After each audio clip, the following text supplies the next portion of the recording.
Catherine Bernardo, kumain ng 12 ubas sa ilalim ng mesa, gustong magka-jowa o swertihin.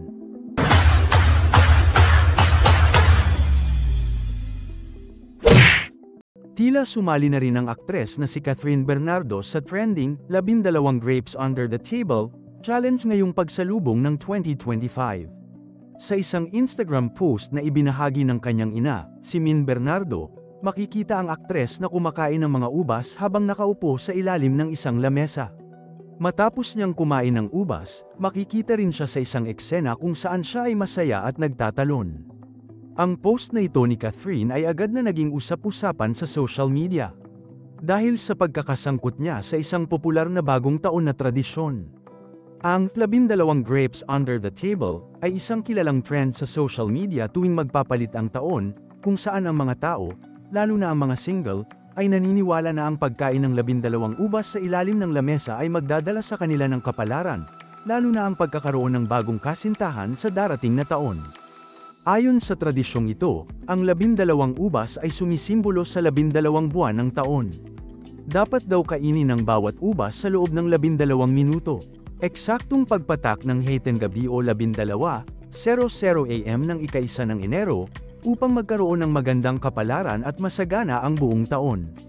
Bagamat may mga nagsasabi na ang tradisyong ito ay nagsimula sa Spain, maraming tao ang patuloy na sumusunod dito sa iba't ibang bahagi ng mundo, lalo na sa mga social media platforms.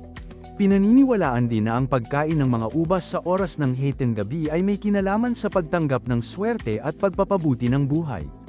Marami rin ang naniniwala na ang bawat ubas ay may kahulugan na magdadala ng mas magagandang pagkakataon. Tulad ng pagkakaroon ng love life, kasaganaan sa negosyo, at iba pang aspeto ng buhay. Ang simpleng kilos ni Catherine ng pagkain ng mga ubas ay nagbigay saya at inspirasyon sa mga netizens, kaya naman agad itong naging viral sa social media.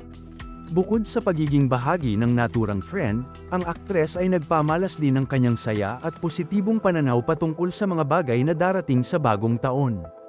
Hindi rin nakaligtas sa mga mata ng publiko ang kasamahan ni Catherine sa mga tradisyonal na aktibidad at ang kanyang pakikibahagi sa mga kasayahan tuwing pagpasok ng bagong taon.